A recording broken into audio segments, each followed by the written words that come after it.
မင်္ဂလာပါရှင်ဒီနေ့ဖတ်ပြချင်တာကတော့ဆရာဘောဘောသိန်းဖေဘာသာပြန်ထားတဲ့အသေးဖွဲလေးတွေနဲ့စိတ်ညစ်မနေပါနဲ့ဆိုရဲစာအုပ်ထဲကစာပုဒ်လေးတစ်ပုဒ်ဖြစ်ပါတယ်အခန်း19ဖြစ်တဲ့စိတ်ဖိစီးမှုခံရရေးကိုရှော့ချပါဆိုတဲ့စာပုဒ်လေးပါစိတ်ဖိစီးမှုခံရရေးကိုရှော့ချပါလူတွေမှာလွဲမှားတဲ့အယူအဆတစ်ခုရှိနေကြတယ်အဲ့ဒါကလူတွေဟာစိတ်ဖိစီးမှုတန်းကိုခံရရေးရှိသူတွေကိုအထင်ကြီးနေတတ်ကြတာပါတစုံတစ်ယောက်ကခုလိုပြောလိုက်တယ်ဆိုပါစို့ကျွန်တော်အလုပ်ရမ်းများတယ်ဗျာဒါကြောင့်အလုပ်တွေကိုမရမနာလုပ်နေရတယ်အလုပ်ထဲကပြဿနာပေါင်းစုံကိုလည်းဖြေရှင်းနေရတယ်စိတ်ရောလူရောအယမ်းပင်ပန်းပါတယ်လူတော်များများကအဲ့လိုလူကိုအထင်ကြီးကြတယ်သူ့ရဲ့စိတ်ဖိစီးမှုခံနိုင်တာကိုနှစ်သက်သဘောကျကြတယ်သူ့ပြုမှုကိုအတူယူခြင်းကြတယ်အဲ့ဒါဟုတ်မဟုတ်ဆိုတာစဉ်းစားကြည့်ကြပါ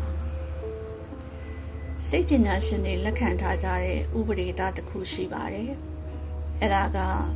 လူတစ်ယောက်ရဲ့စိတ်ဖိစီးမှုခံနိုင်ရေးအတိုင်းတာဟာသူ့ရဲ့လက်ရှိစိတ်ဖိစီးမှုအတိုင်းတာကိုဖြစ်ပေါ်စေတယ်တဲ့ဆိုလိုတာကစိတ်ဖိစီးမှုအကြီးကြီးကိုခံနိုင်ရရှိသူဟာစိတ်ဖိစီးမှုအကြီးကြီးကိုခံနေရတယ်လို့ပါဒါကြောင့်လေစိတ်ဖိစီးမှုအကြီးကြီးတွေကိုခံနိုင်ရရှိပါတယ်လို့ဂုဏ်ယူပြောနေကြသူတွေကိုသတိထားပြီးလေ့လာကြည့်လိုက်ရင်သူတို့ဟာဖိစီးမှုအကြီးကြီးကိုခံနေကြရတယ်ဆိုတာသတိပြုမိပါလိမ့်မယ်စိတ်ပိုင်းဆိုင်ရာအကြံပေးသူတယောက်ဖြစ်တဲ့ကျွန်တော်စီမှာလာရောက်ပြီးကုသမှုခံယူကြတဲ့လူနာတွေကအခုလိုပြောလို့ရှိကြတယ်ကျွန်မစိတ်ဖိစီးမှုအကြီးကြီးကိုခံနိုင်ရရှိကြပါတယ်တဲ့ဒါကြောင့်လေသူတို့ဟာကျွန်တော်စီကစိတ်ဖိစီးမှုကိုများများခံနိုင်မဲ့ဒါမှမဟုတ်ခံနိုင်ရင်တိုးစီမဲ့စီသို့မဟုတ်နီးကိုတောင်းတကြပါတယ်ကျွန်တော်လူနာတွေတောင်းတဲ့စိတ်ဖိစီးမှုကိုခံနိုင်ရင်တိုးစီမဲ့စီသို့မဟုတ်နီးမပေးပါဘူးဘာကြောင့်လဲဆိုတော့လူတွေကိုစိတ်ဖိစီးမှုခံနိုင်ရင်ရှိအောင်လုပ်ပေးတယ်ဆိုတာဟာတကယ်တော့သူတို့ကိုစိတ်ဖိစီးမှုပို့ပြီးကြီးမားအောင်လုပ်ပေးတာလို့ယူဆထားလို့ပါသူတို့ဟာစိတ်ဖိစီးမှုကိုခံနိုင်ရင်ရှိတယ်ဆိုပြီးစိတ်ရှုပ်ထွေးစေတဲ့အလုပ်တွေတာဝန်တွေကိုပို့ပြီးယူကြလိမ့်မယ်ဒါကြောင့်သူတို့ရဲ့စိတ်ဖိစီးမှုခံနိုင်ရင်ရှိလာတာနဲ့အမျှသူတို့ရဲ့စိတ်ဖိစီးမှုလည်းပို့ပြီးကြီးလာပါလိမ့်မယ်နောက်ဆုံးမှာသူတို့ဟာစိတ်ဖိစီးမှုကိုမခံနိုင်ကြတော့ပဲ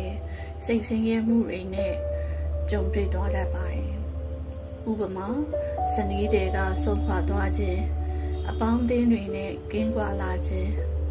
ကျန်းမာရေးခြုံကြလာခြင်းတွေဖြစ်လာတတ်ပါတယ်ပိုဆိုးတာကမူးယစ်ဆေးဝါးဆွဲသွားခြင်းဖြစ်သွားတာပါဘာဖြစ်လို့လဲဆိုတော့သူတို့ဟာစိတ်ဖိစီးမှုကိုမခံနိုင်တော့တဲ့အဆုံးအဲ့ဒါကနေလွတ်မြောက်ဖို့ကိုမူးယစ်ဆေးဝါးကိုသုံးစွဲလာတတ်ကြလို့ပါစိတ်ဖိစီးမှုကိုဘယ်လိုစီမံမလဲဆိုတဲ့သင်တန်းတွေကိုလေ့လာလိုက်ရင်သင်တန်းအများဆုံးမှာတွေ့ရမှာကစိတ်ဖိစီးမှုခံနိုင်ရင်ရှိအောင်ဘယ်လိုလုပ်ရမလဲဆိုတဲ့နည်းတွေကိုသင်ပေးပါတယ်ဒါကြောင့်မို့ထင်ပါတယ်သင်တန်းဆရာတွေကိုယ်တိုင်လေစိတ်ဖိစီးမှုကိုအကြီးအကျယ်ခံစားနေကြရတာကိုကျွန်တော်တွေ့နေပါတယ်ကျွန်တော်ဟာလူနာတွေကိုသူတို့တောင်းတဲ့စိတ်ဖိစီးမှုကိုခံနိုင်ရင်တိုးစေမဲ့ဆေးသို့မဟုတ်နီးကိုမပေးပေမဲ့စိတ်ဖိစီးမှုနဲ့ပတ်သက်လို့အခုလိုအကြံပေးလိုက်ပါတယ်ခင်ဗျားတို့အရင်ဆုံးလုပ်တဲ့နာကစိတ်ဖိစီးမှုကိုထိမနိုင်သိမ်းနေရဖြစ်တဲ့အထိကြီးထွားမလာခင်စောစောစီးစီးကလေးကတတိထားဆောင်ကြည့်ပါလှုပ်ချင်နေတာတွေတိတ်များနေရင်ဒါမှမဟုတ်အလုပ်တွေကိုမြန်ပြီးကျင်စိတ်ကြောင့်အလောတကြီးလုပ်နေပြီဆိုရင် အလုံးလုံးနေတဲ့အရှိန်ကိုရှော့ချလိုက်ပါလှုပ်ရှားရီများလုံးလို့အလုပ်တွေကိုမနိုင်တော့ဘူးဆိုရင်အလုပ်တွေကိုနှိမ့်နှိမ့်လုပ်ပါ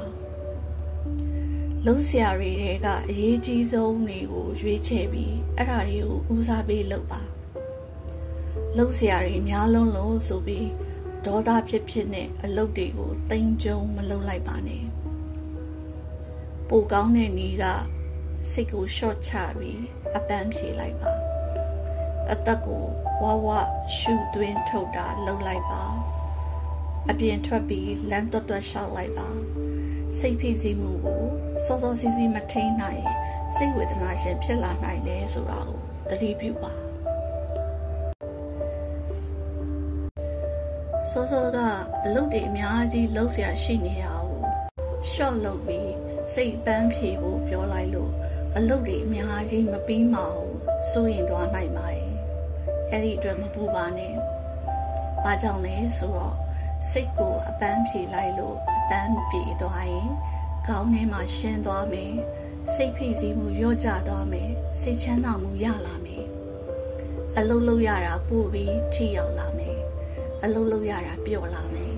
ဒါကြောင့်အလုပ်တွေမြန်မြန်နဲ့များပြီးအောင်လုပ်နိုင်လာပါလိမ့်မယ်ဟုတ်ကဲ့ကျေးဇူးတင်ပါတယ်ရှင်